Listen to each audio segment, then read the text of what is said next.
आप सभी को मेरा प्रणाम।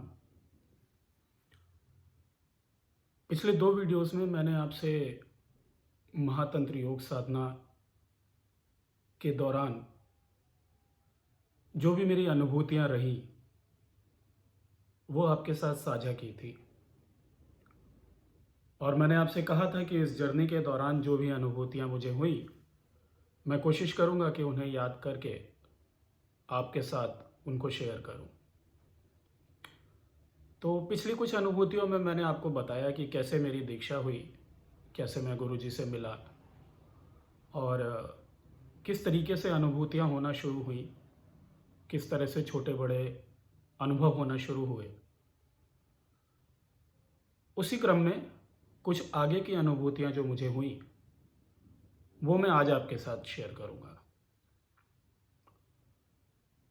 तो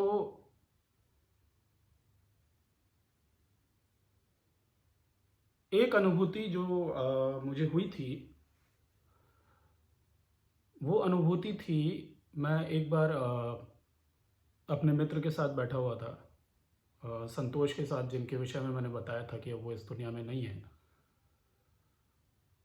तो मुझे याद है मैं उस वक़्त भी अपनी साधना कर रहा था, उनके साथ बैठे हुए भी, बातचीत भी चल रही थी, साधना भी चल रही थी। उसी दौरान पे बैठे-बैठे मुझे अचानक से अनुभव हुआ कि सिर्फ़ और सिर्फ़ मेरा सिर रह गया है। मेरी बाकी बॉडी का जो है मुझे पता नहीं है। और ये अनुभूति काफ़ी देर के लिए रही। मेरी समस्त चेतना जो है वो सिर पर आकर इकट्ठी हो गई।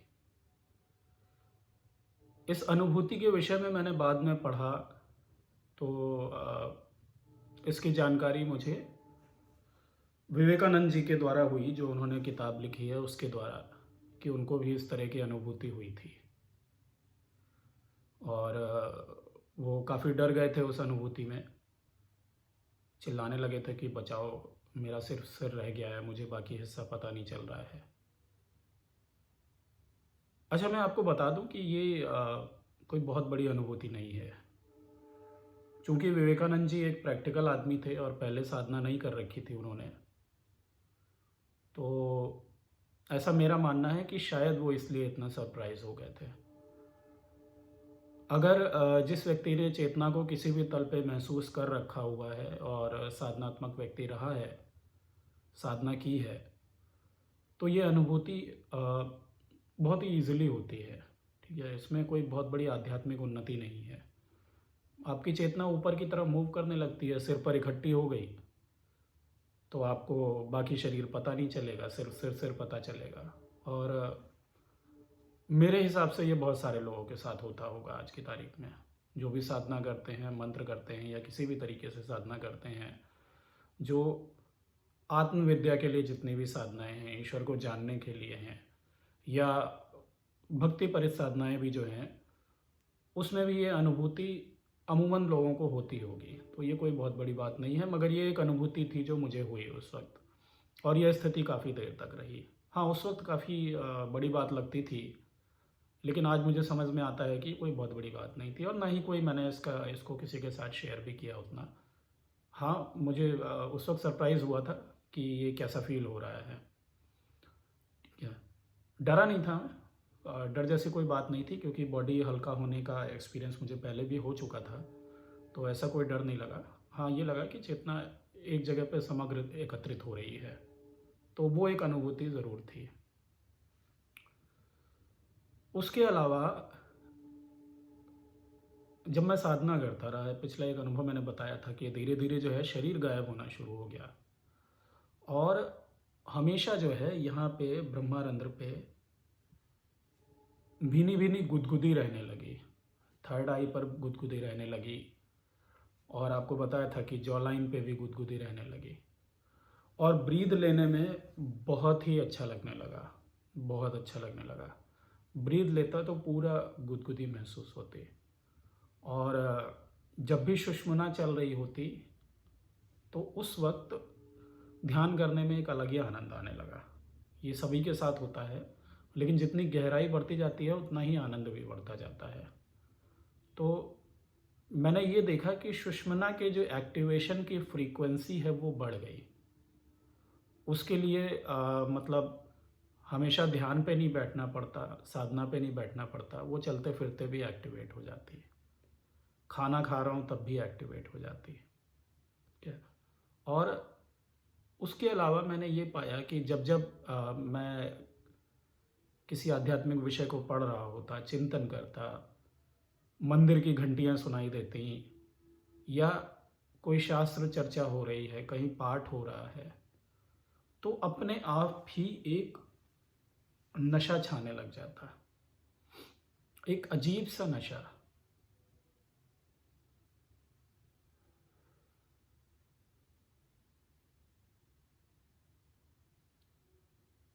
बहुत आनंद देने वाला नशा। बड़ा अच्छा लगता है उस स्थिति में। और ये स्थिति जो है वो अपने आप होने लग गई। मतलब कंट्रोल में तो पहले भी नहीं थी, लेकिन ये कई कई बार होने लग गई। दिन में भी इसका रिपीटिशन होने लगा। अच्छा, मेरी भावावस्था भी काफ़ी चेंज हुई इसकी वजह से। भावावस्था कुछ ऐसी चेंज हुई कि बहुत तकलीफ़ होने लगी चीज़ों को लेकर। बहुत इमोशनल हो गया मैं, बहुत ज़्यादा भावुक हो गया। किसी को भी तकलीफ़ में देख लेता, यहाँ तक कि रोड पे किसी को चलते हुए देख रहा हूँ, किसी को मायूस देख रहा हूँ, तो अंदर से बहुत ज़्यादा भाव आने लगता, बहुत ज़्यादा दुख महसूस होने लगता। इस दुनिया के नेचर पे बहुत दुख होता कि जो भी है, जैसा है वैसा क्यों है। चीज़ों को देख देख कर बहुत तकलीफ़ होने लग गई। और करुणा का जो पार्ट है, जो दया है, करुणा है, वो पार्ट बढ़ने लग गया। लोगों को देख के बहुत करुणा आती, पशुओं को देखकर, लोगों को देखकर, लोगों की स्थिति देखकर बहुत करुणा आने लगी। और मैं ज़्यादातर समय एक अजीब से नशे में रहने लग गया। मेरी आंखें जो है वो चढ़ी रहती, एनर्जी जैसे जैसे मूव होना शुरू हुई, तो कई बार नाभि के पास में जो है फड़कन होने लगती बहुत तेज। और कभी हार्ट पे बहुत अच्छा लगने लगता, बैकबोन एकदम लाइट लगने लगता। कभी ठंडक लग रही है, कभी गर्म लग रहा है, लेकिन ज़्यादातर लाइट लगने लग गया। तो मतलब उस वक्त अगर आप सीधे बैठते हो तो बैठने में दिक्कत नहीं होती। और ये ख़ास तौर से स्थिति होती है जब सुषुम्ना चल रही होती है, जो मध्यम नाड़ी है। तो उस वक्त अगर आप, लोग कहते हैं ना कि बैठने में दिक्कत होती है, पैर नम होने लगते हैं, ये होता है, तो होता है, निश्चित तौर पे होता है। और वो जैसे जैसे आपका अभ्यास बढ़ता जाता है तो वो आपकी बर्दाश्त करने की कैपेसिटी भी बढ़ती जाती है। ऐसा नहीं उसका कोई शॉर्टकट है कि वो कम हो जाएगा। हाँ, जितना आपका ड्यूरेशन प्रैक्टिस का हो जाएगा और रेगुलर हो जाएगा, उतना ही ज़्यादा वो जो पैरों में शून्यता आने लगती है, चींटियाँ सी दौड़ने लगती हैं, वो एक्सटेंड हो जाता है। तो पहले वो मतलब अगर 20 मिनट बाद ही शुरू हो जाता था, तो हो सकता है आधे घंटे बाद, 1 घंटे बाद या 1.5 घंटे बाद, जैसे जैसे आपका अभ्यास बढ़ता जाएगा उसी तरह उसका भी टाइमिंग बढ़ता जाता है। लेकिन जब सुषुम्ना आपकी एक्टिव होती है और उस वक्त आप बैठे रहते हो, तो रीढ़ आपको इतनी हल्की लग रही होती है कि सीधे बैठने में कोई प्रॉब्लम नहीं होती है। आपको सीधे बैठ के अच्छा लगेगा। पद्मासन में भी बैठे हुए तो आपको कोई पेन नहीं होगा पद्मासन का, क्योंकि बॉडी इतनी लाइट हो जाती है, उसमें बहुत अच्छा लगता है। तो आप आराम से उसको कंटिन्यू कर सकते हैं और काफ़ी देर तक बैठे रहोगे आप, बिना किसी ट्रबल के, बिना किसी फिजिकल ट्रबल के, शारीरिक परेशानी के। अच्छा, ये जो नशा था, ये नशा जो है ये बहुत हावी होने लगा मुझ पे। पूरे पूरे दिन एक अजीब सा उन्माद रहने लगा। ऐसा लग रहा था कि सब कुछ आसपास जो है डिजिटल जैसा हो गया है और मैं एक ड्रीम वर्ल्ड में हूँ। हमेशा शरीर हल्का हो रखा है, साक्षी अपने आप चल रहा है। मैं अपने आप को चीज़ें करते हुए देख रहा हूँ, हरकतें करते देख रहा हूँ, बोलते हुए देख रहा हूँ। लेकिन वो जो एसोसिएशन है बॉडी के साथ में, वो एसोसिएशन कम होने लग गया धीरे धीरे। वो जुड़ाव जो है वो कम महसूस होने लगा मुझे। तो मैं अपने शरीर को देखता तो बहुत आश्चर्य होता है कि ये शरीर अपने आप कैसे काम कर रहा है। मैं तो कोई सहयोग नहीं कर रहा हूँ, मैं तो बिल्कुल स्थिर हूँ, फिर ये शरीर अपने आप काम कैसे कर रहा है। अपने आप बोल रहा हूँ, सब कुछ अपने आप चल रहा है, मैं तो सिर्फ देख रहा हूँ इस शरीर को।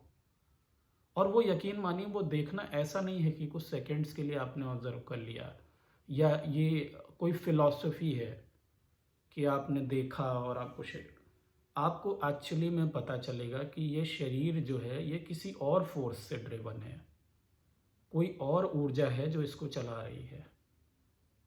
आप तो सिर्फ और सिर्फ देख रहे हैं इसको। और यहीं पे वो भाग्य और कर्म वाली थ्योरी आ जाती है। ठीक है, कर्म तो हमारा सिद्धांत है, हमने बना रखा है, कृष्ण दे गए, लेकिन उसका संदर्भ बहुत वृहद है, हमने उसको कुछ संदर्भों में संकुचित कर दिया है। उस कर्म नाम की चीज़ को, कर्म का मतलब बहुत वृहद है। ठीक है, हम क्या है, शब्दों को पकड़ लेते हैं और शब्दों को पकड़कर अपनी अंडरस्टैंडिंग के हिसाब से उसका अर्थ निकाल लेते हैं। कृष्ण के कर्म का जो सिद्धांत था, बहुत इंटेलेक्चुअल्स आए उनके बाद में, बहुत से ज्ञानी आए, लेकिन वो मानवता उसको समझ ही नहीं पाई पूरी तरह से अभी भी। और मैं ये नहीं कहता कि मैं समझ गया पूरी तरीके से, लेकिन मुझे ये लगता है कि वो सिद्धांत बहुत बड़ा है। वो कर्म मतलब ये फिजिकल कर्म करने तक ही सीमित नहीं है, उसका दायरा बहुत बहुत बहुत बड़ा है। और वो जब आप साधनात्मक क्षेत्र में उतरते हैं तब उनके शब्दों का असली तात्पर्य आपको समझ में आना शुरू होता है कि वो कहना क्या चाह रहे थे। ठीक है, तो अब ये नशा बढ़ने लगा, ऊपर से बॉडी भी जो है शून्य होती जा रही है, होती जा रही है, होती जा रही है। बॉडी इतनी हल्की लगने लगी, रुई की तरह हल्की लगने लगी बॉडी, बिल्कुल। बॉडी पर मेरी पकड़ ढीली होने लगी। मतलब बॉडी में मैं था तो, लेकिन ऐसा लगता है कि ये किसी और की बॉडी है। शीशे में देखता तो ऐसा लगता है कि ये कोई और बंदा खड़ा हुआ है, मैं इसको देख रहा हूँ। बहुत सरप्राइज होने लग गया और तरह तरह के थॉट प्रोसेस चलते उस वक्त भी। ऐसा नहीं है कि दिमाग शून्य हो गया, मतलब विचार तो चल रहे थे। जब ऊर्जा हावी होती तो विचार कम हो जाते, बहुत बहुत कम हो जाते, कई बार ना के बराबर हो जाते।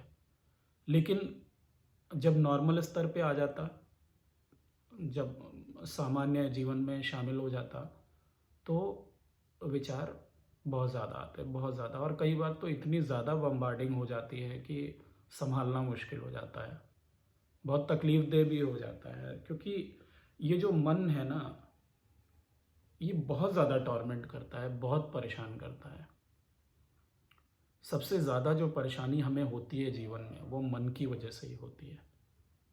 अगर ये नियंत्रण में आ जाए किसी तरीके से, साधना के माध्यम से, ज्ञान के माध्यम से, किसी भी तरीके से अगर ये नियंत्रण में आ जाए, तो आपने अपने जीवन की बहुत बड़ी लड़ाई जीत ली, बहुत बड़ा हिस्सा जीत लिया। क्योंकि इंसान ज़िंदगी में सब कुछ पा लेता है, उसके बाद भी लास्ट में कहता है कि शांति नहीं मिल रही, मन शांत नहीं है। वो शांति एक बार अगर डिस्कवर हो जाती है, उसका भान आपको हो गया, तो मन आपके लिए पॉजिटिव प्ले करने लगता है, वरना फिर वो नेगेटिव प्ले करता रहता है। वो आपके खिलाफ ही इस्तेमाल होता है, आपके खिलाफ ही लड़ता रहता है, आपके आपके साथ होने के बाद भी आपके खिलाफ लड़ता रहता है। तो मैं आपसे आगे की अनुभूतियों की बात कर रहा था कि ये नशा जो है बढ़ता चला गया मेरा। मेरी आंखें जो है, ये चीज़ स्वोलन रहने लगी है, मतलब लिटरली जैसे सूजन आ जाती है ना, उस तरीके से। और आंखें खोलने का दिल नहीं करे, इतना अच्छा लगे उस नशे में। और जब ऊर्जा एकदम अतिरेक पे हो जाए, कई बार तो आपको बताऊँ कि ऐसा लगे कि बस नाच लो किसी तरीके से। मौका मिल जाए तो नाच लो का इतना खुशी महसूस हो अंदर से, इतना अच्छा लगे। बाहर अगर चले गए और बाई चांस कहीं हल्की बूंदाबांदी हो रही है या मौसम अच्छा है और उस वक्त वो स्टेट भी आ गई, वो अवस्था भी आ गई, तो ऐसा लगे कि दुनिया इससे खूबसूरत तो हो ही नहीं सकती है। कौन कहता है कि दुनिया खराब है? सिद्धू ने सच कहा है कि दुनिया बहुत खूबसूरत है, बस हमारे पास वो नज़र नहीं है कि उसकी खूबसूरती हम समझ सकें। सब कुछ इतना अच्छा लगता, इतना सुंदर लगता। आप किसी खूबसूरत चेहरे को देख लो तो उस चेहरे वो उसमें जो है आपको रूहानी खूबसूरती नज़र आएगी। किसी स्त्री को देख लिया अगर वो सुंदर है तो आपको उस वक्त उसकी सुंदरता और अतिरेक में नज़र आएगी। और सिर्फ ये सेंसेस मतलब सिर्फ आंखों तक की बात नहीं रही, ये टेस्ट बड्स तक चला गया। एक्चुअली क्या हुआ कि रिफ्लेक्सेस जो हैं वो स्लो हो गया, मैं स्लो पड़ गया साधना की वजह से। जो एक्टिविटी थी वो काफ़ी रिड्यूस हो गई। उससे हुआ क्या कि एक अजीब सा खट्टापन रहने लगा। जो चेतना है, ऐसा लगता है कि वो सिर्फ ज़्यादा जॉ पर जो है वो ज़्यादा प्रेशर सा इकट्ठा होने लग गया। और खाते वक्त जो है, जैसे हम नॉर्मल खाते चले जाते हैं और हम अगर उस खाने को चबा चबा के खाएं तो उसका टेस्ट थोड़ा बढ़ जाता है, क्योंकि हम धीरे धीरे उसको लिक्विफाई करके खा रहे होते हैं। एक्चुअली क्या हुआ कि रिफ्लेक्सेस स्लो डाउन होने से मुझे चीज़ों का टेस्ट ज़्यादा आने लग गया। मतलब कोई भी चीज़ मैं खाता तो मुझे वो जो नॉर्मल टेस्ट मुझे लगता था उससे ज़्यादा टेस्टी लगने लगी। या आप यूँ कह सकते हैं कि उस तरह की फीलिंग आने लगी जब जैसे आपको बहुत ज़्यादा भूख लगी होती है ना, जब तो उस वक्त कोई खाना खाएं तो उस वक्त जो टेस्ट आता है उस तरह से टेस्ट आने लग गया। और बहुत सारी चीज़ें बहुत अच्छी लगने लगी। लाइटनिंग बहुत अच्छी लगने लग गई। अंधेरा अपने आप में, मूनलाइट देख ली, कभी सूर्योदय देख लिया, कुछ भी ऐसा वो खूबसूरत लगने लग गया। हर चीज़ अच्छी लगने लग गई और बहुत खूबसूरत लगती। अ, पास के इवन मार्केट में चला जाऊं और वहाँ पे लाइटनिंग वगैरह हो रखी तो वो बड़ी सुंदर लगती है, बहुत प्यारी लगने लगी। ये स्थितियाँ चलती रहीं काफ़ी टाइम तक। नेचर ऑफ जॉब ऐसा था कि काफ़ी टाइम मिला मुझे अपने लिए। उस टाइम पे मुझे याद है कि मैं एक बार सुबह 4 बजे एक वीडियो देख रहा था, अपने सिस्टम पे बैठा हुआ, रात की ड्यूटी थी। तो वीडियो मुझे याद है वो था अवधूत शिवानंद जी का। और वीडियो में उन्होंने एक बात कही, सिर्फ वही एक बात पकड़ में आई मुझे। उन्होंने कहा, I am not this body, I am this soul. और वो बड़े अच्छे से कह रहे थे। और उस वक्त मैं स्टेट में था, मस्ती आ रखी थी बहुत ज़बरदस्त। वो सेंटेंस सुना है मैंने और सिस्टम शट किया, नीचे गया। इतनी एनर्जी महसूस हुई कि विंटर्स के दिन थे, घोर विंटर्स, मतलब दिसंबर जनवरी के बीच का समय था। दिसंबर एंड का था शायद, या जनवरी के शुरुआत का था। एक जैकेट डाली हुई थी मैंने, वो भी मतलब चूंकि जैकेट मोटी थी, मतलब जो स्ट्रांगली प्रोटेक्ट करती है आपको, उसको भी खोल लिया मैंने। और कम से कम 2 से ढाई घंटे नीचे बिल्डिंग के आसपास बस मैं घूमता रहा, क्योंकि मैं वॉक बहुत करता था, कभी अकेले कभी फ्रेंड्स के साथ में। और इतना अच्छा लगा, मुझे लगा ही नहीं कि मैं जॉब पे हूँ कहाँ नहीं हूँ, कुछ पता नहीं। इतनी एनर्जी महसूस हो रही, इतनी एनर्जी महसूस हो रही, बहुत बहुत बहुत अच्छा लगा। इन चीज़ों की फ्रीक्वेंसी बढ़ती चली गई और बॉडी से डिस्टेंस क्रिएट होता गया। यहाँ तक कि कई बार मुझे ऐसा भी फील हुआ कि बॉडी आगे आगे भागी जा रही है, मैं पीछे चल रहा हूँ, या एकदम से मैं आगे चला गया और बॉडी पीछे जा रही है। अच्छा, कुछ ऐसे भी एक्सपीरियंसेस रहे कि कई बार चलते चलते ऐसा लगा कि मुझ में और बॉडी में अलाइनमेंट का कुछ गड़बड़ी हो गई है, कि मुझे ऐसा लगता है कि मैं तिरछा हूँ और बॉडी सीधे चल रही है। या कई बार ऐसा लगता है कि बॉडी तिरछी जा रही है, मैं सीधा चल रहा हूँ। ये बड़ा अजीब सा लगता है और मेरे हिसाब से कई साधकों को ये लगता होगा, क्योंकि जब आपकी जो ये आपकी एनर्जी बॉडी है, ये जब वाइब्रेट होना शुरू होती है ऊर्जा की वजह से, तो इस तरह के अलाइनमेंट का जो है आपको एहसास होता है कि अलाइनमेंट में कुछ ऊपर नीचे हो रहा है, कुछ है जो समझ में नहीं आता। ऐसा कई बार ऐसा मैं कंधे झटकता रहता खड़े होकर कि ये कुछ कुछ अलाइनमेंट ठीक नहीं लग रहा है, मतलब मैं तिरछा लग रहा हूँ, बॉडी ऐसे लग रही है। वो थोड़ा समझाना मुश्किल है, वो आप जब खुद अनुभूत करेंगे तो आपको समझ में आ जाएगा। अच्छा, कई बार ऐसा लगता है कि पैरों के नीचे की ज़मीन शेक कर रही है, हिल रही है लिटरली। और एक नहीं, कई बार मैं मतलब घर पे भी होता तो मुझे ऐसा लगता है कि मेरा बेड हिल रहा है। तो मैंने उस दौरान में वाइफ से कई बार पूछा कि मतलब अर्थक्वेक, क्योंकि दिल्ली में अर्थक्वेक फ्रीक्वेंट थे, मैंने कहा अर्थक्वेक वगैरह तो नहीं, पता चलता कुछ नहीं आ रहा।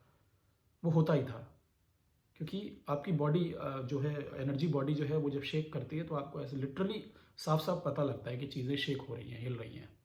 ठीक है, तो इस तरह की भी अनुभूतियाँ हुई। अच्छा, उसके बाद में ये एक पॉइंट है, इसको भी आप महसूस करेंगे जब आप चेतना जो है आपकी ज़्यादा एक्सपेंड करने लगेगी और प्रैक्टिस आप ज़्यादा करेंगे, तो आप महसूस करेंगे कि जब ये एनर्जी जागेगी बीच बीच में, तो आपको अराउजल जैसा महसूस होगा। अराउजल जो इंग्लिश में लोग समझते हैं वो समझते हैं, हिंदी में मैं बता दूं कि जैसे आपके मन में जब काम भावना आती है, ठीक है, या आप कुछ सोचते हैं किसी के विषय में, तो एक अलग सी एनर्जी फ्लो कर रही होती है आपकी बॉडी में। ठीक है, वो आपको अच्छी भी लग रही होती है और वो अलग टाइप की फीलिंग होती है। ठीक है, चूँकि ये भाव ऐसा, इससे हर कोई परिचित होता है, तो आप समझ सकते हैं। तो वो अराउजल जो है, मुझे वो जो उस भाव का जो अराउजल है, जब ये एनर्जी आती है अपने पीक पे, तो लिटरली पूरी बॉडी उस एनर्जी से शेक करने लगती है, पूरी बॉडी में उस ऊर्जा का आभास होता है। वो काम भाव भी नहीं था एग्जैक्टली, जैसे अराउजल की फीलिंग होती है। ठीक है, कि आपके मन में भाव आया और वो भाव पूरे शरीर पे छा जाए। ठीक है, पूरे एक एक हिस्से को आपकी बॉडी का पता चले, तो वो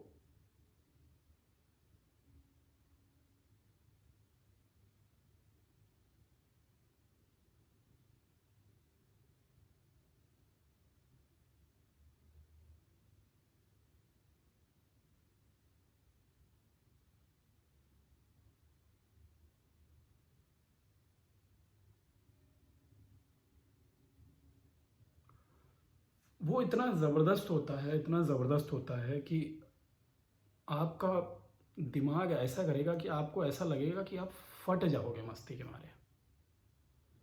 मतलब उसको रियली कह पाना बहुत मुश्किल है।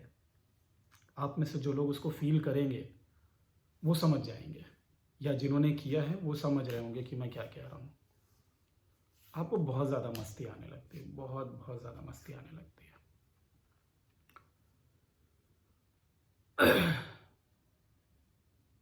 ये अराउजल भी समय समय पे होने लग गया। अच्छा, इस ड्यूरेशन में और भी चीज़ें होती रहीं, जैसे स्वप्न में मंत्र मिल गया, या चलते फिरते मंत्र, किसी का कोई सेंटेंस सुनाई पड़ गया, कोई देव शक्ति दिख गई चलते फिरते, देवताओं के दर्शन स्वप्न के माध्यम से होना शुरू हो गए, चलते फिरते फेसेस दिखाई पड़ने लगे, किसके कौन है कुछ पता नहीं, थोड़ी देर के लिए आया, बिल्कुल क्लियर आया, जैसे HD विजन आता है, बिल्कुल साफ साफ विजन दिख रहा है, चला गया। अचानक से कोई जगह दिखने लग गई, कोई बात सुनाई देने लग गई, असल दो लोग बात कर रहे हैं या मुझसे कोई कुछ बोल रहा है, ये सारी चीज़ें भी होने लग गई। ये सब कुछ पैरेलली चल रहा था। ठीक है, साथ ही साथ जीवन की परीक्षा भी चल रही थी। जब ये सब कुछ होना शुरू हो जाता है, तो जीवन के सिर्फ आंतरिक आयामों में हलचल नहीं मचती है, आपके भौतिक आयामों में भी हलचल मचती है। भौतिक लेवल पे डिस्टरबेंस शुरू हो जाता है, करीबी लोग दूर होना शुरू हो जाएंगे, हो जाते हैं, होना शुरू होते हैं निश्चित तौर पे। जिनको आप अपना मानते हैं, उनका परायापन सामने आने लगता है।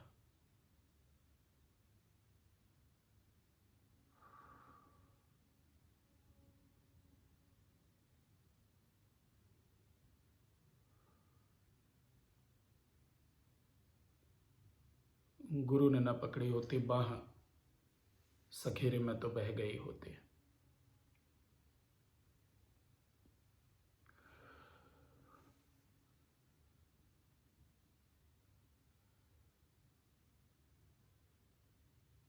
इमोशनल परेशानियां भी आ सकती हैं। मतलब बात ये है कि पॉसिबिलिटीज़ दोनों हैं, फिक्स तरीके से नहीं कहा जा सकता कि ऐसा ही होगा, ठीक है। हो सकता है कि जिन एरियाज़ में आप परेशान हैं उसी में परेशानी और बढ़ा दी जाए।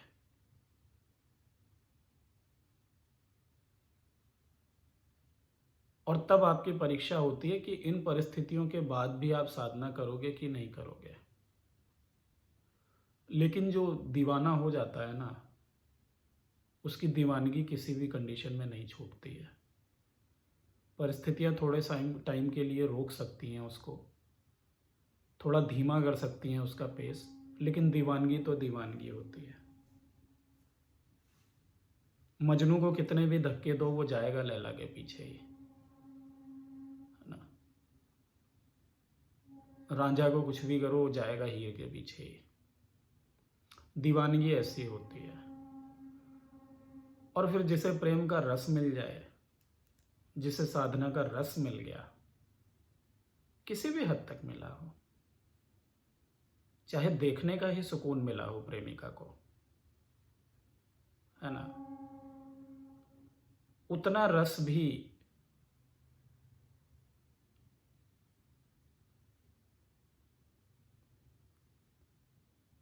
काफी होता है उसके लिए।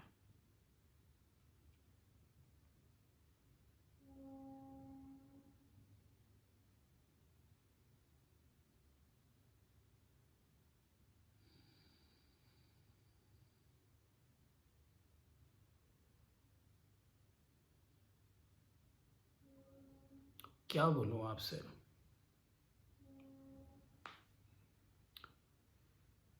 थोड़ी देर बोलने के बाद बोलना बहुत मुश्किल हो जाता है, क्योंकि अपने आप से नियंत्रण बिल्कुल हटने लगता है इतनी देर में। खैर,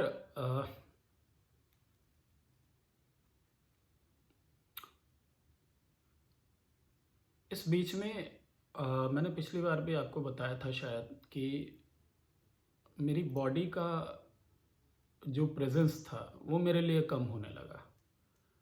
बॉडी बहुत हल्की लगने लगी, हल्की नहीं लगने लगी, बॉडी ना के बराबर महसूस होने लग गई। मेरी सारी चेतना जो है थर्ड आई और ब्रह्मारंध्र के को, अगर इसकी लाइन नीचे को खींचे और इसकी सामने खींचे तो जहाँ पे मिलते हैं जाके ना, वहाँ पर एक पॉइंट पर इकट्ठी होने लग गई। तो ऐसा लगने लगा कि वो पॉइंट में रह गया हूँ, बाकी ना बॉडी का पता चले ना कुछ।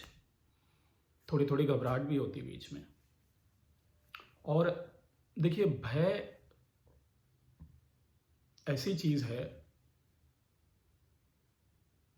नकारात्मकता ऐसी चीज़ है जो साधना के कितने भी एडवांस स्टेट में आप पहुंच जाएं, आपको वहां भी महसूस हो सकती है और आप वहां भी भयाक्रांत हो सकते हैं। करना क्या होता है, आपको लगातार लड़ते रहना होता है, बढ़ते रहना होता है, ठीक है। भय किसी भी स्थिति में आपको गिरफ्त में ले सकता है। अभी पिछले जो मैंने वीडियो किया था, तो मुझसे किसी ने सवाल पूछे कि आपके गुरुजी जो है बहुत कम समय के बाद में शरीर छोड़ गए थे, तो फिर आपने कैसे मैनेज किया अपने साधनात्मक अनुभूतियों के विषय में और ये सारी चीज़ें जो भी हुई आपके साथ में। तो सच बताऊं, मरता क्या ना करता, गुरुजी ने शरीर छोड़ दिया, अनुभूतियां जो हो रही थी कोई बताने वाला नहीं था। शरीर इतना गायब रहने लगा कि पता ही नहीं चलता। आज भी मैं बता दूं, जैसे मैं कि कभी ड्राइव करता हूं अगर, तो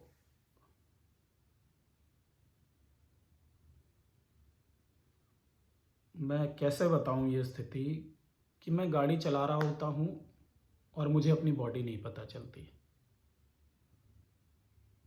तो it gets very difficult sometimes. लेकिन चूंकि बॉडी इतनी ट्रेंड हो चुकी है कि वो अपना काम करती रहती है। आपने एक स्किल सीख ली, बॉडी को पता है वो अपना काम करती रहेगी, ब्रेन उससे करवाता रहेगा। क्योंकि मेरा इन्वॉल्वमेंट होता नहीं है, अब मुझे समझ में नहीं आता कि वो काम कैसे हो जाता है। क्योंकि फिजिकल प्रेजेंस का जो सेंस है वो आपका खोता चला जाएगा। तो ये बहुत सरप्राइजिंग हो जाता है। तो मुझे याद है कि जब ये मेरा फिजिकल सेंस जा रहा था बॉडी का, तो उस वक्त मुझे बिल्कुल भी वेट नहीं पता चलता चीज़ों का। मेरी बेटी छोटी थी, तो वाइफ के साथ कभी कभी जैसे जब छुट्टी वाला दिन होता तो हम लोग मार्केट वगैरह ले जाती थी, वो सब्जी वगैरह खरीदनी है और कुछ खरीदना है। तो कई बार तो वो मतलब वो जैसे चली गई, मुझे थमा दिया बेटी को। अब मैं लेके उसको एक ही पोस्चर में एक एक घंटे खड़ा रहता था, एक जगह पे हिलता भी नहीं था वहाँ से। और मुझे बेटी का वेट ही नहीं पता चलता था, ना अपना पता चलता था। ऐसा लगता था हवा में टंगा हुआ हूँ मैं, कोई वेट ही नहीं पता चलता था अपना। और एक्सपेंशन इतना ज़्यादा कि उसको गोद में ले रखा है और मैं खड़े खड़े हल्का हल्का मुस्कुरा रहा हूँ।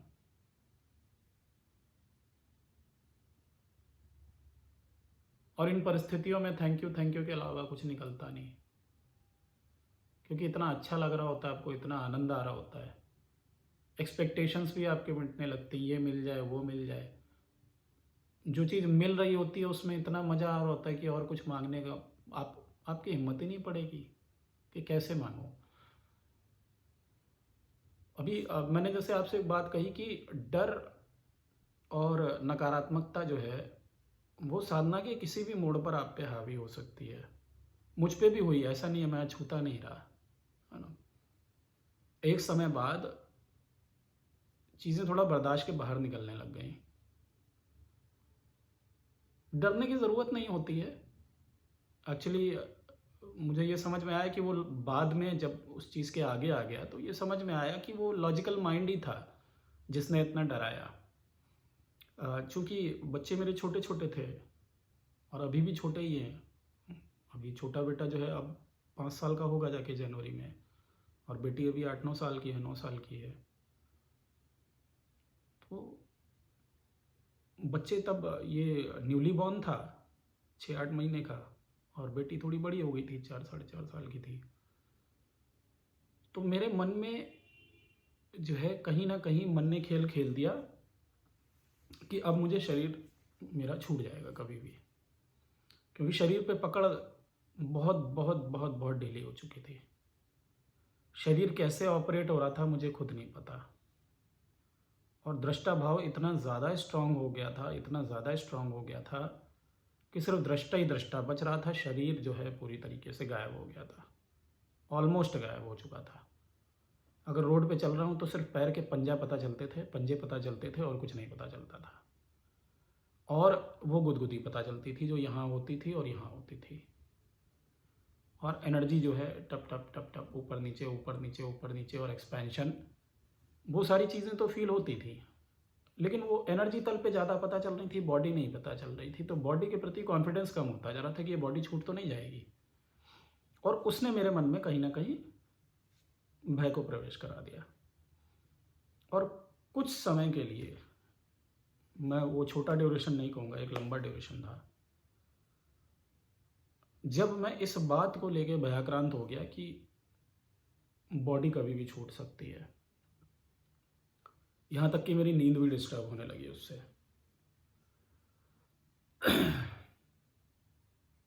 मैं सोता और घबरा के उठ जाता अचानक। मैं हर सांस को अपनी नोट करता। मैं ये देखता, ऐसा देखता कहीं बॉडी सांस तो नहीं बंद हुई जा रही है। और साधना ज़्यादा करने के कारण जो है ऐसा भी होता है कि सांस छोटी हो जाती है कई बार, कई लोगों की हो ही जाती है, बल्कि आपको ऐसा लगेगा कि सांस आ ही नहीं रही। अब मन क्या लॉजिक देता है कि देखो सांस भी कम हो रही है, निश्चित तौर पे शरीर छूटने का समय आ गया है। अब मन ने जो है, जो घट रहा था उसका विरोध करना शुरू कर दिया, सटल लेवल पे कर रहा था, और उस भय ने, उस नेगेटिविटी ने मुझे गिरफ्त में लिया। अब मुझे गाड़ी में बैठने से डर लगने लगा। गाड़ी में बैठता चलता तो ऐसा लगता कि पता नहीं क्या हो रहा है। मेट्रो में बैठ रहा हूँ तो घबराहट हो रही है, ट्रेन में बैठ रहा हूँ तो घबराहट हो रही है, बस में बैठ रहा हूँ तो घबराहट हो रही है। घंटों का सफ़र तो छोड़ दीजिए, 10 मिनट चलना है, ऐसा लग रहा है कि बस मैं कभी भी मर जाऊँगा। फ्लाइट में बैठा हूँ तो जब वो टेक ऑफ करती है तो लिटरली पैरों के नीचे ज़मीन खिसक गई। बहुत डर लगने लगा हर चीज़ से, और ये मुझे धीरे धीरे अपने गिरफ्त में लेता ही जा रहा था। तो अल्टीमेटली ये भी सिचुएशन आई जब साधक के साथ इस तरह की चीज़ें होती हैं और कभी घबराहट बैठ जाए और कोई रास्ता दिखाने वाला ना हो, तो एक बार उसको अफसोस होता है कि ये कहाँ मैंने पंगा ले लिया।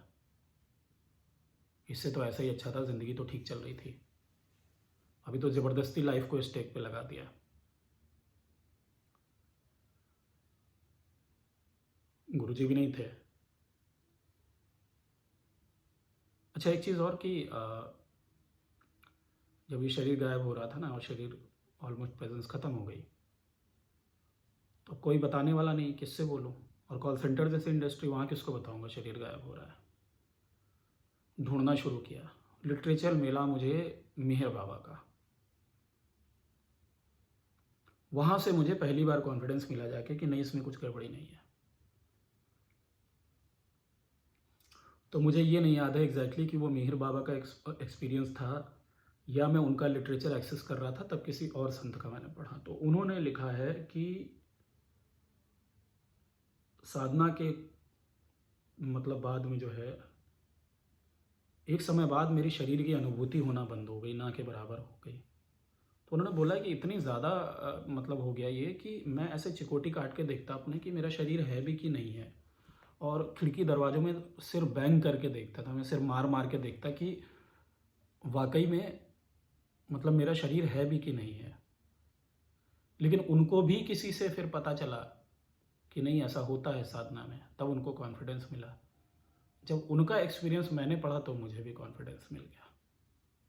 इसी तरीके से एक्चुअली जो भी एक्सपीरियंस हो रहे थे उनके लिए मुझे डिपेंड होना पड़ा किसी ना किसी सिद्ध गुरु या किसी संत के लिटरेचर पे, चाहे वो वीडियो के माध्यम से मिले चाहे कहीं से भी मिले। जैसे आज आप डिपेंडेंट हैं, मैं भी डिपेंडेंट था कि जो मेरे साथ हो रहा है क्या वो किसी के साथ हुआ है ऐसा आज तक। और जहाँ तक मैंने बात कही कि हायर स्टेट्स में भी जाके आपके ऊपर नेगेटिविटी हावी हो सकती है, तो मैं उसको सिर्फ एक बात से कोशिश करूँगा कि आपके सामने वो अपनी बात को सही साबित कर सकूँ कि आपको याद होगा रामकृष्ण जी की जीवनी जिन लोगों ने पढ़ी हो, रामकृष्ण जी के साथ बहुत सारी चीज़ें हो रही थी, और एक टाइम ऐसा भी आया कि वो आपको याद होगा एक बार वो अपनी उनकी माताजी ने बुला लिया था, गांव गए थे साल या 2 साल के लिए, शायद मठ वठ छोड़ के चले गए थे। कि इतना ज़्यादा चीज़ें हो रही थी कि उनको ऐसा लग रहा था कि ये क्या हो रहा है मेरे साथ में। वो माँ से कहते थे कि ये क्या कर दिया मेरे साथ में, मतलब मेंटली ठीक भी हूँ कि नहीं हूँ, ठीक है। तो जब उनके जैसे साधक जो मतलब इतना इस मतलब अवतार कोटि के साधक हैं वो, तो जब उनके मन में ये आ सकता है कि कहीं मेरे साथ कुछ गलत तो नहीं हो रहा, ये क्या हो रहा है मेरे साथ में, तो हमारे जैसा आदमी तो कहीं स्टैंड ही नहीं करता के सामने, है ना। हम तो एक आम इंसान की तरह चल के चीज़ों को एक्सप्लोर करने की कोशिश कर रहे हैं, और उस एक्सप्लोरेशन में ऐसा हो जाए तो वो बहुत ही दिक्कत करता है। तो मैंने आपको बताया कि ये एक ठीक ठाक समय बीता मेरे साथ में जिसमें मेरे मन में भय प्रवेश कर गया। लेकिन फिर वही बात दोबारा मैं कह रहा हूँ कि मरता क्या ना करता, सारे डरों को फेस किया, हर चीज़ फेस की। नॉर्मल लगा तो, पैरानॉर्मल लगा तो, हाँ उससे काफ़ी टाइम में डिस्टर्ब रहा, मेरे फिज़िकल लेवल पे भी परेशानियाँ आने लग गई। और कभी हार्ट बीट बढ़ जाती, कभी कुछ हो जाता, कभी बीपी रेज़ हो जाता, बहुत सारी चीज़ें होने लग गई।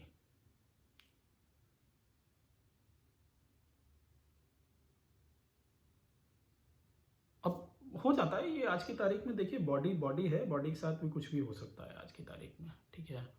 आज जो माहौल है, जो खान पियन है हमारा, उसमें बॉडी की अपनी लिमिटेशन है। विवेकानंद जी यही कहते थे जब रामकृष्ण जी लास्ट टाइम पे उन्होंने शरीर छोड़ा और उनको गले में परेशानी हो रही थी, तो जैसे बाकी शिष्यों ने कहा कि उन्होंने शिष्यों के कर्म जो हैं अपने ऊपर ले लिए हैं, तो विवेकानंद जी ने कहा नहीं, मैं नहीं मानता, ये बॉडी है, बॉडी के साथ कुछ भी हो सकता है। And he was a very logical person, वो बहुत ही लॉजिकल आदमी थे, प्रैक्टिकल बात मानते थे।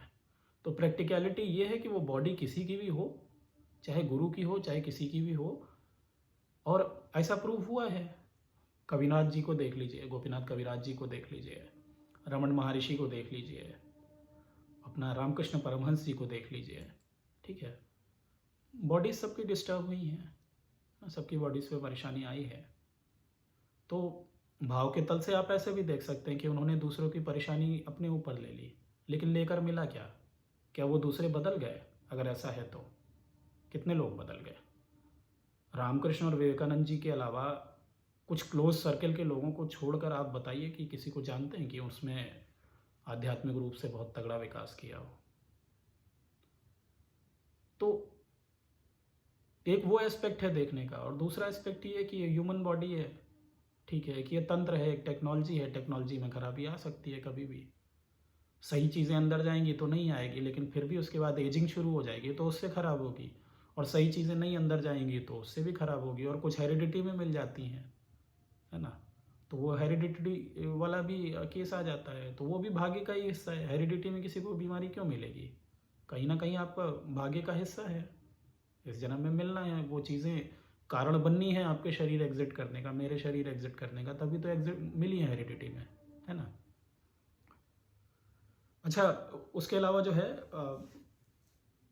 ये जो डर वर की समस्या थी ये ख़त्म हो गई फिर, ऐसा नहीं कि कंटिन्यूस चली, लेकिन 6-8 महीने में काफ़ी ज़्यादा परेशान रहा उसकी वजह से, रातों को जाग जाता और काफ़ी डिस्टर्ब रहा मैं, ठीक है। साधना तो चलती रही, लेकिन साधना करने के साथ साथ ये भय लगातार चलता रहा कि मैं मर सकता हूँ कभी भी। और उसका एक मूल कारण ये था कि फैमिली की वजह से मैं रेजिस्ट कर रहा था कि कहीं कुछ हो गया तो बच्चे क्या करेंगे, कोई सिक्योरिटी नहीं है पास में, कोई पैसा नहीं है, कुछ भी नहीं है, तो कैसे क्या होगा, है ना। तो वो डर कहीं ना कहीं दिमाग में फंस गया, और यही अंतर हो जाता है एक सन्यासी होने में और एक पारिवारिक व्यक्ति होने में। ऐसा नहीं है कि हम आप परिवार में रहते हुए स्थितियों को प्राप्त नहीं हो सकते, चूक वहीं पर जाते हैं क्योंकि वो जो बंधन है ना वो बीच बीच में रोक लेते हैं। या तो फिर बात वही है कि बिल्कुल मरने मारने को तैयार हूँ। एक्चुअली जब मैंने बिल्कुल मौत को स्वीकार कर लिया कि ठीक है अब मैं तैयार हूँ, कोई अटैचमेंट नहीं, क्या होगा, अपना अपना भाग्य लेके आए हैं, है ना। पत्नी अपना भाग्य लेके आई है, बच्चे अपने भाग्य लेके आए हैं।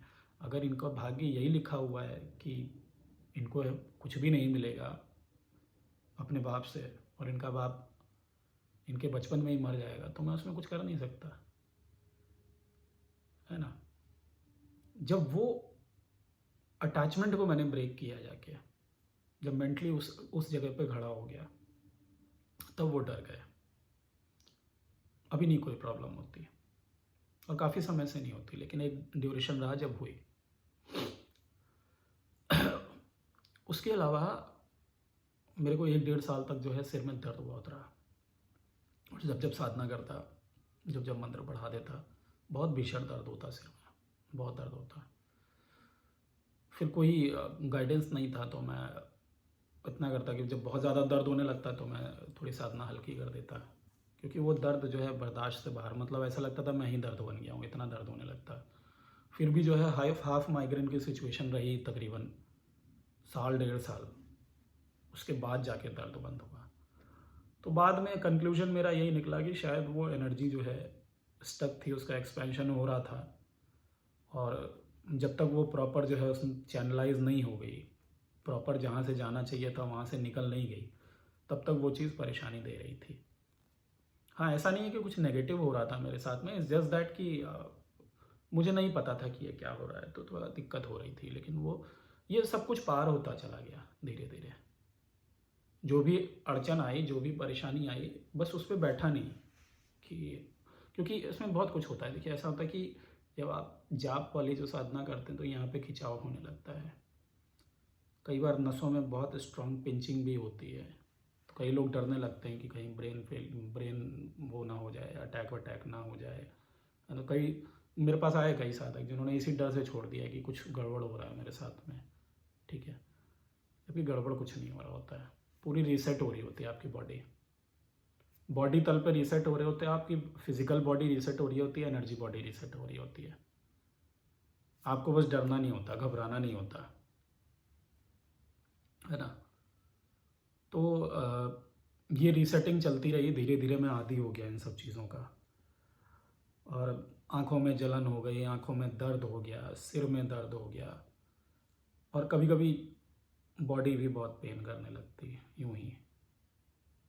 और कभी इतना एनर्जाइज्ड फील करता है, इतना एनर्जाइज्ड फील करता है कि पूछो नहीं। और कभी ऐसा लगता है कि पता नहीं मनों का बोझ, कितना सारा बोझ लेके घूम रहा हूँ, ज़बरदस्ती ढो रहा हूँ बॉडी को। ज़रा सा एक गली तक भी जाना लगता तो ऐसा हिम्मत नहीं बढ़ती, ऐसा लगता है कि पता नहीं कितना बड़ा पत्थर है जिसको मैं लेके बैठा हुआ हूँ। ये सारे एक्सपीरियंसेस मिक्स्ड एक्सपीरियंसेस होते हैं और आते रहते हैं, जाते रहते हैं। तरह तरह के सपने आना शुरू हो गए, अच्छे भी आते, ख़राब भी आते। बहुत सारे नेगेटिव सपने भी आए उस ड्यूरेशन में, लेकिन वो रहे कुछ कुछ समय के लिए और फिर जाते रहे, उनकी कोई अहमियत नहीं थी। उसी तरीके से आपकी लाइफ में भी कुछ सपने आते हैं जो रिपीटेड आते हैं। जब आप साधना करोगे तो हो सकता है कि उनका रिपीटिशन और हो, लेकिन आप देखोगे कि फिर वो चले जाएंगे, वो वापस नहीं आएंगे, क्योंकि साधना जिस सोर्स से वो सपने आ रहे होते हैं उस सोर्स को फुलफिल कर देती है, ठीक है। जिस कारण से आ रहे होते हैं उस कारण को मिटा देती है साधना, तो आप उससे मुक्त हो जाते हैं। जब तक मुक्त नहीं होते तब तक वो रिपीट करता रहता है अपने आप को।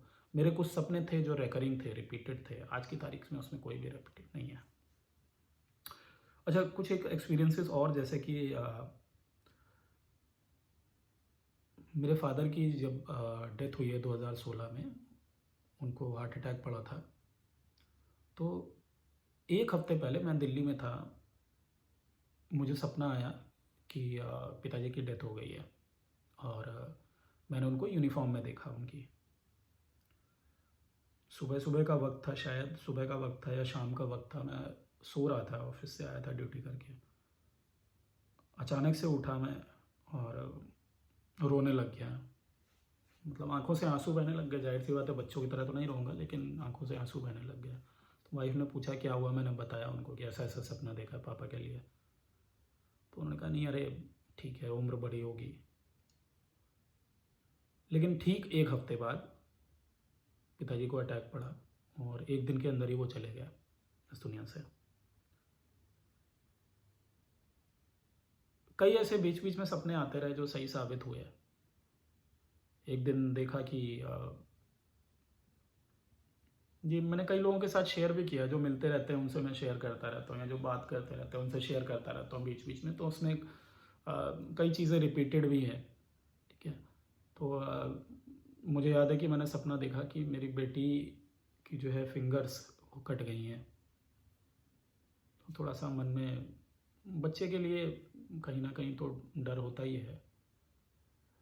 तो मैं मंत्र करता रहा उसके लिए। 2 या 3 दिन बाद मैं तो ऑफिस गया हुआ था, तो बेटी को वाइफ ले जानी थी मार्केट।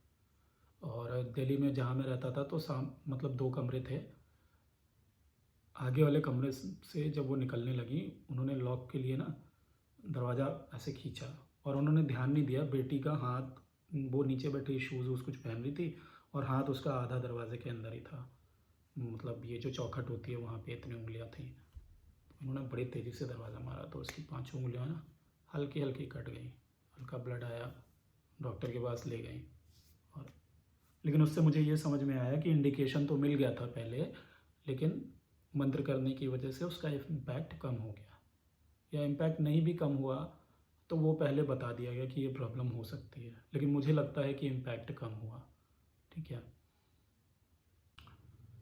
उसके अलावा एक एक्सपीरियंस मुझे याद है, ये एक्सपीरियंस मैंने कई लोगों के साथ शेयर किया, वीडियो पे भी शेयर किया था, कि मैं जब ये बॉडीलेसनेस की फीलिंग मुझे हो रही थी, तो एक बार मैं लखनऊ आया दिल्ली से, और मैं आया था शायद शताब्दी से। हाँ, 12 बजे चलती है वहाँ से, तो नहीं 12 बजे चलती है, 7, काफ़ी टाइम से आया नहीं हूँ, भूल गया हूँ, लेकिन शताब्दी से आया था, इतना याद है मुझे। 7 बजे चलती है शायद, 12-1 बजे यहाँ पहुँचा देती है। हाँ हाँ ठीक। तो मैं शताब्दी से आया था, और मैं लखनऊ में जहाँ पे हमारा घर है, वहाँ से यहाँ से 1.5-2 किलोमीटर की दूरी पे एक क्रॉसिंग पड़ती है, और क्रॉसिंग से करीब 2 किलोमीटर आगे जाके स्टेशन पड़ता है। ठीक है। लेकिन वो छोटा स्टेशन है, लेकिन अक्सर वहाँ पे भी ट्रेनें रुक जाती हैं, या फिर सीधे शहर के बीच में रुकते जाके चारबाग में, जो मेन स्टेशन है। तो मैं दिल्ली से आया हुआ था। स्टेशन से पहले ना, छोटे स्टेशन से पहले क्रॉसिंग पे 1 मिनट के लिए ट्रेन रुकी, 1 या 2 मिनट के लिए शायद। मैं बैठा हुआ था उस वक्त, अचानक पता नहीं क्या आया दिमाग में, और मैं बैग लेके वहीं पे उतर गया। और मेरे फादर जो हैं आगे स्टेशन पे मुझे लेने आए हुए थे, बीच वाले शहर में नहीं, जो मतलब यहाँ से 2 किलोमीटर दूर था। तो पिताजी को मैंने फ़ोन किया, उन्होंने बोला कि मैं तो यहाँ मानक नगर में खड़ा हूँ। मैंने बैग उठाए और मैं चल दिया, और उस वक्त मैं पूरी स्टेट में था, शरीर बिल्कुल गायब है। 2 भारी भारी बैग बड़े मैंने डाल दिए, और यकीन मानिए कि मैं यहाँ से 2 किलोमीटर उधर, पता नहीं क्या आया कि चलो वहीं चलता पापा के पास में, मैं चला गया बैग दोनों टांग के, और मुझे ज़रा सा वेट नहीं पता चला, ज़रा सा भी अपनी बॉडी नहीं पता चल रही। ऐसा लगा कि मुझे कोई उड़ा के ले जा रहा है। इतने भारी बैग मतलब कुछ नहीं तो 6-7 किलो से तो वज़न कम नहीं होगा एक बैग में। मैं मिनिमम बता रहा हूँ आपको। क्या था, क्या स्टफ़ था, इतना मुझे याद नहीं है, क्योंकि उसमें मैं बुक्स वगैरह भी लाया था कई। मुझे बिल्कुल भी वेट नहीं पता चला, बिल्कुल भी। ये एक अनुभूति थी। कई अजीब से भी एक्सपीरियंस हुए, जैसे कि मुझे याद है एक बार ये जनकपुरी में ना एक मार्केट पड़ता है C4E का, उधर जो लोग जाते हैं उत्तम नगर साइड वगैरह वो जानते होंगे, वेस्ट दिल्ली में जो रहते हैं। C4E में मैं खड़ा हुआ था, वहाँ मार्केट लगती है शायद सैटरडे को, C4E में लगती है। हाँ, तो जैसे लोकल मार्केट्स लगती है ना, वैसे लगती है, लेकिन बड़ी मार्केट लगती है। तो मैं वाइफ के साथ गया हुआ था, बच्चे भी थे साथ में।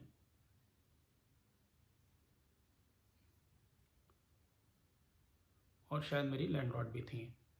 तो ये लोग साथ में शॉपिंग वॉपिंग कर रही थी, बच्चे भी उनके साथ में थे। मैं एक जगह खड़ा हुआ था बीच रोड पे, और भीड़ बहुत ज़्यादा थी। तो मैं भीड़ को ऐसे ही देख के मेरे दिमाग में कुछ विचार आ रहा था कि मालिक, किस किस रूप में घूम के कैसे कैसे एक्सप्रेशन देते हो तुम भी। ऐसे कुछ कुछ ऐसे ही चल रहा था। अचानक से एक बहुत बूढ़े सरदार जी सिख जो हैं मेरे सामने आए, और पता नहीं क्यों मेरे सामने आके खड़े हो गए।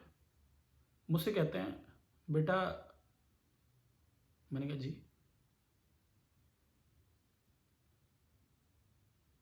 कहते बेटा, ऐसा है, ये दुनिया ऐसी है कि पता नहीं भगवान कब किस रूप में आ जाए। आप कुछ नहीं कह सकते कि भगवान आपके सामने किस रूप में आ जाएगा। मैंने कहा हाँ, ये बात तो आप ठीक कह रहे हैं अंकल। और इतना वो बोले मुझसे, पलटे और चले गए। 1 मिनट तो मैं कुछ समझा नहीं कि मतलब ये क्या, सडनली मुझसे क्यों बोला आके।